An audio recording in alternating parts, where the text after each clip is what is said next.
मैं अयोध्या हूँ के 13वें भाग में 30 अक्टूबर की सुबह अयोध्या आशंका और अनिश्चितता से घिरी हुई थी। हालात किसी के भी काबू में नहीं थे। मुख्यमंत्री मुलायम सिंह यादव ने घोषणा कर रखी थी कि यहाँ कोई भी परिंदा पर भी नहीं मार सकता। फिर भी कार सेवक आ धमके। दरअसल राज्य पुलिस का कार सेवकों से व्यवहार दोस्ताना था। तब का एक किस्सा बड़ा मशहूर है। उत्तर प्रदेश के सोहावल के पास राजमार्ग बंद था। वहां तैनात दरोगा से कार सेवकों ने मिन्नतें की, लेकिन दरोगा जी टस मस ना हुए। बोले, सरकार का आदेश है, इस सड़क से कोई परिंदा भी नहीं जा सकता।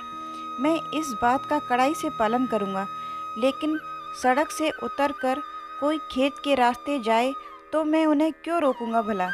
बस कार सेवक खेतों के रास्ते आगे बढ़ गए।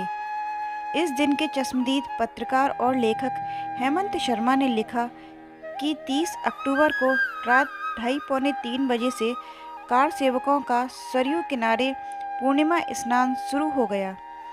सुबह 9 बजे कार सेवक और साधु स्नान कर छोटे छोटे समूहों में विवादित परिसर की ओर आगे बढ़े।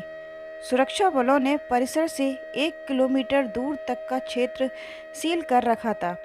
गलियों के मुहाने और हनुमानगढ़ी के पास पुलिस चौकियां बनाई गई थीं। कार सेवकों ने इन चौकियों के आसपास डेरा जमाया। सुरक्षा जवान खदेड़ने आते तो कार सेवक वहीं सड़क पर बैठ जाते। भीड़ जमती देख आंसू गैस के गोले छोड़े गए। लाठीचार्ज भी हुआ, लेकिन कार सेवक डटे रहे। तभी अर्धसैनिक बलों ने अचानक गोलियां दागी। गली कूचों में दौड़ा दौड़ा कर कार सेवकों को गोलियों का निशाना बनाया गया। प्रशासन की यह कार्रवाई इतनी बर्बर और निर्मम थी कि घायलों को उठाने की भी किसी को इजाज़त नहीं दी गई। वे वहीं सड़क पर पड़े तड़पते रहे।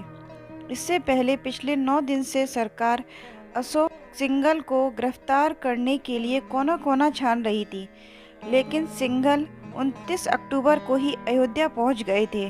संघ प्रमुख रज्जू भैया, बिहिप अध्यक्ष विष्णु हरि डालमिया, महंत अवैधनाथ को रास्ते में ही गिरफ्तार कर लिया गया था। अटल जी लखनऊ एयरपोर्ट पर गिरफ्तार कर लिए गए।